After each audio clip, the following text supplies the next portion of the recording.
Welcome, Ashish, to Life Vidya's Thank Career you. Chats. We do these career chats with students and professionals because we really seek guidance from mentors, and we Sure. want to be that bridge or that, which helps students reach out to the right people, provides them information and tips when they need to. And, we want this to be this very, very vibrant network of students, of faculty, and mentors. So, thank you so much, and a very warm welcome to you. Thank you. And well, Ashish Chog has we met about 20, more than 20 years back in To be precise. right. So we both started our careers in the same organization, NIT. That's where we overlapped. Yeah. And Ashish has done such a diverse number of things in IT. I don't think anybody would have tried their hand at so many number of things, all related to technology. He started with NIT, wherein he was doing work with what was considered at that point in time computer-based training. And from there, he moved on to doing everything related to online training, multimedia, cybersecurity, and safety related issues. He's been a delivery head in a couple of organizations. He's worked with NASCOM. He's been with IBM Daksh. He's currently been an independent consultant for the past 6 years. And there are a whole host of different types of projects that Ashish is doing. Now, when I was speaking to Ashish a few days back, what I really liked about him was the way he had crafted it. He said, "Hey, I'm also a graduate in psychology. You forgot. We both spoke when we were working together." I was like, "All right." And he's taken on a very, very different path. So, not something in which he did like an engineering degree and then moved on, because that data is available to all of us here. So, Ashish, share your story from the very beginning. Over to you.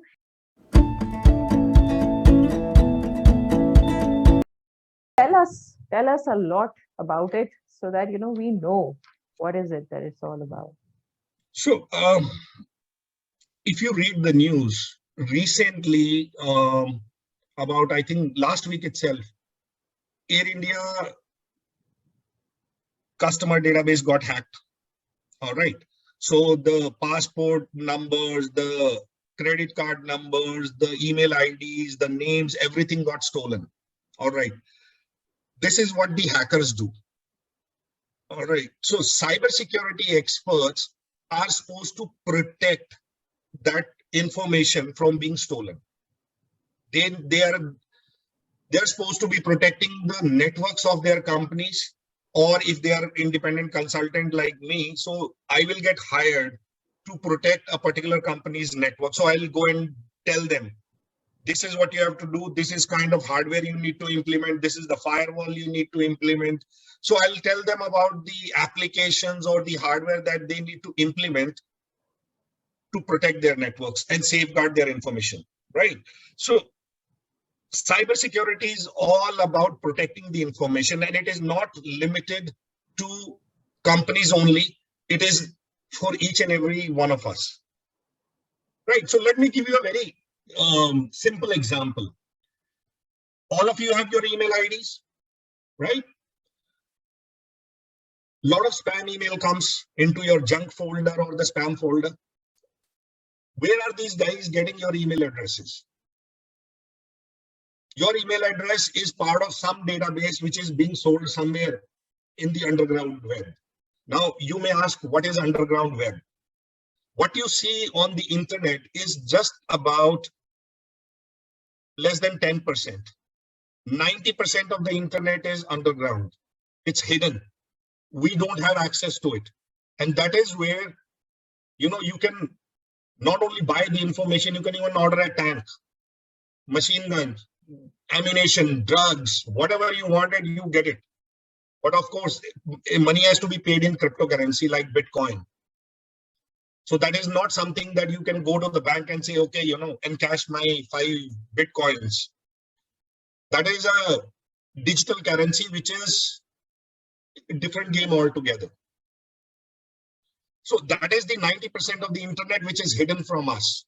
We don't get to see it. And if you are on the internet, trust me, you are visible.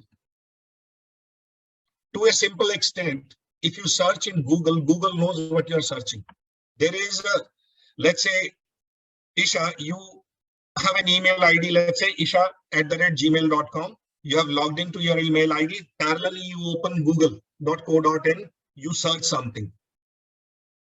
Now for Isha, all the search history is being maintained by Google.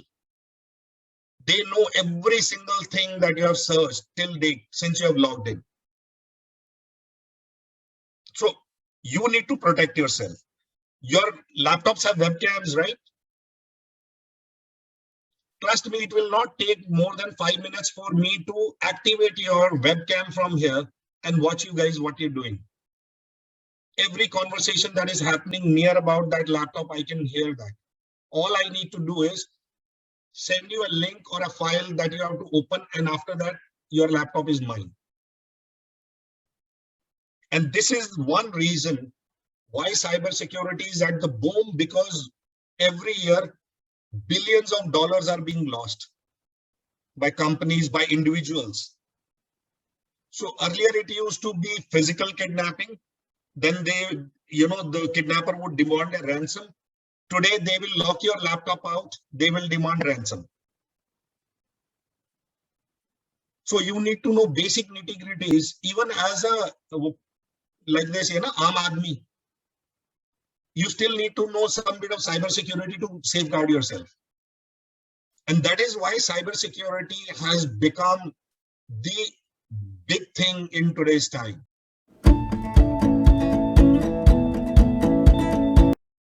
It could be as simple as becoming a forensic expert. You know what forensic means? It is basically digging the grave and finding out who killed the guy. All right. So you do basically the post-mortem and figure out how this guy got killed. In computer technology, forensic expert is if information theft has happened or some network breakage has happened by a hacker, how did that guy do it? What were the sort of, traces that guy left, that he has left behind, so you can trace it back to him. So that is what the forensic expert would do. So for instance, if I am the forensic expert, I can take your phone, plug it in my system, and I can figure out, what all data you have deleted in last 1 month or whatever time, what calls have you made, all that I can figure it out. Just sharing the screen, Ashish. Sure. And that website is visible. So, yeah, can you all see the screen? So Krish, Yes, look sir. at the options. And so let me just quickly explain this. So on the extreme left, you would see the levels, level 6, level 7, level 8, level 9, level 10, right? So Yes, these sir. are basically your educational levels. So I think level 7 is the graduation, level 6 is a diploma holder, level 8 is MSc, MTech guy, or some master degree program holder. Now, at the bottom, if you see, then there are different domains, subdomains within the cybersecurity. So you have network security management, application security management. These are distinct fields. You can get into any of these. All right, then everywhere you somewhere, start as a security analyst. That is the lowest kind of profile. But you don't have to, really stick with this, because in a lot of companies, they hire you as a trainee or security engineer, and then they move you up to security analyst. So that is a different thing. Then how you grow and which domain can you grow in is what this particular chart shows. All right. So from security analyst, all of a sudden, again, you have diverse fields. You can become a network security analyst. You can become the application security analyst or identity management analyst. You can even get into something as simple as auditing. You go and audit the systems. you figure out what is wrong with this system, what has not been done correctly by the security team or the IT team. You can do all that. And then if you see on the left, there is a gray bar called penetration tester. This is where you start breaking into things and figuring out what is the problem or the security flaws in this particular application or the network. So there is a whole series of job roles that are available, and nobody says you can't switch from one to another. Like if I am the analyst network security, I might even get into application security as well. I can have dual portfolio. So you can also do, parallel movement. You can do both of them together. You can go upwards. It depends, what your interest is. But in most cases, people specialize into one particular domain. All right. So somebody, if they are network security specialists, they will stick with it. So they will not get into, anything like auditing or anything like that, but they will know the basic fundamentals of everything. They will know. So we can remove this chart. Is any question on this particular chart? No, sir. Sir, how do we start now, sir? See, I would say the simplest starting point is if your system doesn't work, okay, let's say your laptop is not booting, start analyzing those kind of basic behavior within your system. Okay. You need to start thinking analytically about everything that is happening within your system. You are getting spam emails. I wouldn't suggest opening any of these, but how do I handle these spam emails? So like in Hotmail, there is an option, you can declare them as phishing emails, or you can, simply go ahead and delete them. Start thinking what you have to, what can you do with your system to secure it? That is going to be the first point. All right.